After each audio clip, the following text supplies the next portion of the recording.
À l'heure où un homme vient de brûler une de nos sœurs, à l'heure où dans les flammes s'éteint une femme,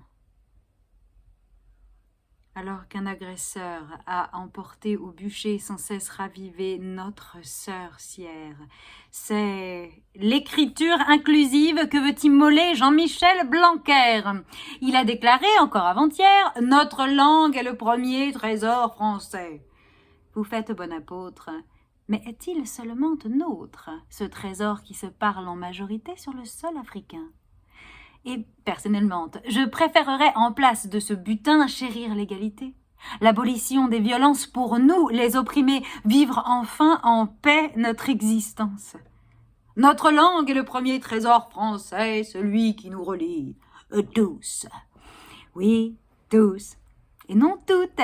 Jean-Michel, elle est là, hein, notre querelle. Cette langue te lie, non avec Chahinez, mais avec son assassin d'ex-mari. Ce trésor, vous nous l'avez dérobé. Il y a près de 400 années, pirate, phallocrate. Lorsque vous avez iniquement et cyniquement imposé que le masculin pourrait emporter les femmes en invisibilité. Notre langue est le premier trésor français qui nous relie tous et qui fait notre puissance mondiale. En quoi consiste-t-elle, cette puissance mondiale? Est-ce encore là l'expression du pouvoir mâle? Notre langue ne doit donc pas être triturée ou abîmée. Pour une fois, je suis d'accord. Et je dis à Richelieu, ne touchez pas à notre trésor. Depuis des millénaires, la règle de proximité permet d'accorder à égalité. Ne venez pas saloper, déformer, dévoyer la langue que Madame de Sévigné et milliers d'autres autrices de nos aînés, avec talent et virtuosité, avaient tant de plaisir à manier. Le ministre, nous dit-on, compte bien mettre les points sur les i. Oh oui. Si avec le médian, vous êtes si méfiant, médisant, en revanche, dans notre chair, on sait tous les jours, monsieur Blanquer, votre propension de mal à mettre des coups de poing alentour, et sur ce i bâton qui fait son grand retour. Notre sinistre de l'éducation caracole. Il veut interdire l'usage de l'écriture inclusive à l'école. Sous prétexte de ne pas abîmer la langue, il maintient les femmes dans l'abîme et laisse un cardinal décédé continuer de décider la manière de la saccager. Car ce sont les sbires de son éminence, les rances croûtons de l'Académie, qui ont ainsi privé l'humanité de sa mie, de sa moitié. Nul génocide n'est possible sans propagande. Et lorsque les garçons entendent, encore et encore, qu'ils l'emportent sur les filles et les femmes, ne nous étonnons pas de ces crimes infâmes, de ces féminicides qui devraient concentrer, monsieur, toute votre énergie pour les plus jeunes éduqués, au respect et à l'égalité. Plus aucun mounir ne doit pouvoir se dire « je l'emporte sur une Chahinez » et je peux la tuer si je veux qu'elle se taise. Oui, le langage structure la pensée et les pensées entraînent les actes. Les mots ont cet impact et vous la savez, vous, les masculinistes, qui nous l'avez confisqué. Mais nous ne vous laisserons pas faire, monsieur Blanquer. Faites donc des règles, Jean-Michel. Nous ne respectons que celles menstruelles. Et nous continuerons d'apprendre à nos enfantes le droit de la résistance à l'oppression, mis en avant, vous savez, dans une certaine déclaration. Nous continuerons de clamer que lorsqu'une règle est injuste, et fût-ce en grammaire, monsieur Blanquer, on n'est pas tenu de la respecter. Chahinez, vous nous manquez.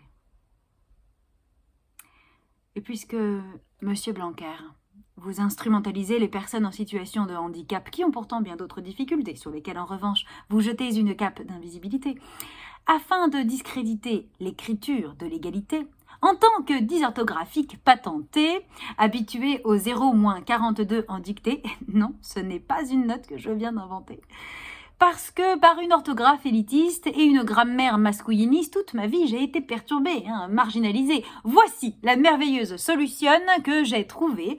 Cessons de nous emmerder avec l'inclusivité, c'est vrai, et pour 400 ans rattrapés, allons toutes féminiser. Comme plusieurs d'entre vous, mes sœurs me la demandent, voici la manifeste de la féminine universelle, publiée récemment dans le livre Droits humains pour toutes et complétée depuis. La féminine universelle, que j'ai commencé d'élaborer en 2012 en écrivant ma première pièce de théâtre Compte à rebours, puis légitimée et encouragée par les femmes et les recherches essentielles d'Aurore Evin et d'Eliane Viennot, que je remercie ici, perfectionnée dans ma One Feminist Show La Pérille Mortelle, consiste en l'invention d'une langue féministe impertinente, d'une parlure et écriture exclusive, c'est-à-dire exclusivement dédiée aux femmes, exclusive des oppresseurs et inclusive des opprimés. Parce que la langue structure nos pensées et que nos pensées entraînent nos actions, une langue féministe me semble la clé de notre libération. La féminine universelle est ma proposition artistique, littéraire et militante, unique, singulière, mouvante. Elle est ma proposition créée, nommée, théorisée, de manière précise, personnelle, subjective. Elle est une outil de lutte féministe, de sororité appliquée et d'amour propre, pour ouvrir des horizons de possibles heureuses en paix, pour changer le monde. Elle n'a d'autre prétention. J'ai travaillé près de 10 ans à la diffuser sans relâche, parfois, souvent, seule, et malgré des représailles masculinistes nombreuses et violentes encore récemment, puisque Causeur s'est adressé à moi, par exemple. Je l'ai semée dans mes spectacles, textes et interventions, depuis des années, et je suis heureuse qu'elle s'enracine de plus en plus dans nos usages, pour donner des forces aux femmes. Merci de vos retours à toutes là-dessus. Elle n'enlève rien à toutes les autres trouvailles et savoirs d'autres femmes artistes ou chercheuses, françaises ou étrangères, passées et présentes, sur cette question de la démasculinisation du langage. Bien à la contraire, elle aime s'en inspirer, les faire connaître, en parler, et j'espère les enrichir aussi. La féminine universelle comprend un ensemble de possibilités, dont chacune seule est propre à donner de l'urticaire à tout académicien pas encore mort. En voici quelques-unes. La revendication insolente de mots comme « famage », qui a dû exister par la passé avant la création de l'académie, rendre famage, ça les énerve, c'est incroyable. Histoire, pour nous raconter, histoire avec une Y, comme hystéra, matrice, c'est l'équivalent de her story, en anglais plutôt que his story, leurs histoires à eux. Nous, vous, toi, moi, avec une E pour rassembler la peuplesse des femmes, les sorcières et les anniversaires pour fêter notre sororité, etc. La reconnaissance matrimoniale des règles historiques injustement interdites par l'Académie française sous Richelieu en famage à nos aînés, telles que la règle de proximité. Donc, règle de proximité, exemple, les sécateurs et les haches sont aiguisés et ES, n'est-ce pas? La règle de choix, exemple, Simone Veil et Alain Finkielkraut sont des académiciennes décédées et ES. Un exemple comme ça au pif, règle d'importance, exemple, Simone Veil et Alain Finkielkraut sont des académiciennes décédées et ES également, ça marche les deux, règle d'importance ou de choix. La règle de majorité, exemple, un sécateur et 2 haches aiguisées ont été retrouvés et ES près d'un corps d'un immortel. Non mais il faisait peut-être du bricolage, je ne sais pas.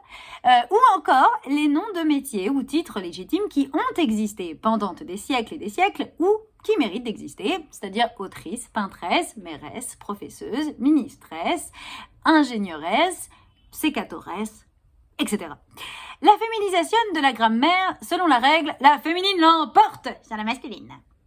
L'abolition de l'arnaque du masculin neutre et la disparition de tous ses marqueurs. Exemple, elle était une fois. Elle fait belle aujourd'hui. Ou encore, on ne naît pas misandre, on la devient. Évidemment, l'ajoute de E au participe présent, adverbe, et partout où cet accord harmonieuse nous enchante. La mise à la féminine et la maniement triomphante de la majuscule des mots qui nous appartiennent, nous plaisent, nous font plaisir ou nous grandissent, tels que la clitoris, la vagine, la féminisme, la matrimoine, de même que la mise à la masculine et le refus de la majuscule aux noms qui nous nuisent, nous détruisent, nous dégoûtent, tels que le couille, le Covid, le peste, le diarrhée, le Darmanin, le Depardiable, etc. La détournement irrévérencieuse d'expressions anciennement misogynes, spécistes, misopédiques, racistes, classistes, validistes ou oppressives de quelque autre manière, afin qu'elles deviennent justes, telles que « Oh, il n'y a pas mort de femme !» Ou encore « Se sentir comme une poissonne dans l'eau sans bicyclette !» Ou encore « Faut pas jeter l'eau du bain avec Pépé !» Bah non, de nos jours, hein, avec le réchauffement climatique, l'eau est une denrée précieuse, figurez-vous. Et toute autre liberté féministante qui semblera signifiante ou émancipatrice à l'autrice, ou simplement qui lui plaira. En effet, les instigateurs de la masculinisation du langage sous Richelieu ne s'étant pas encombrés de logique ou d'objectivité dans leur sinistre tâche, nul n'y est à son tour tenu dans la riposte. Par ailleurs, la féminine universelle, débridée, insurgée, insubordonnée, se trouve en constante évolution et n'est pas restreinte par des règles strictes, si ce n'est celle de toujours être porteuse de sens, allante vers les intérêts des femmes, et donc en lutte féministe, radicale, matérialiste, intransigeante, contre toute forme de violence ou d'arnaque masculiniste et misogyne. Chacune est donc chaleureusement invitée à utiliser la féminine universelle en tant qu'acte de résistance, et d'y ajouter ses propres trouvailles, comme cela se fait d'ailleurs déjà. Et je vous en remercie. Je suis toujours très heureuse de son utilisation, et vous remercie alors, si elle vous plaît, de rendre à Cléopâtre ce qui est à Cléopâtre, en citant ma trouvaille, ce qui permet aussi de conseiller des spectacles qui sont autant d'outils de conscientisation.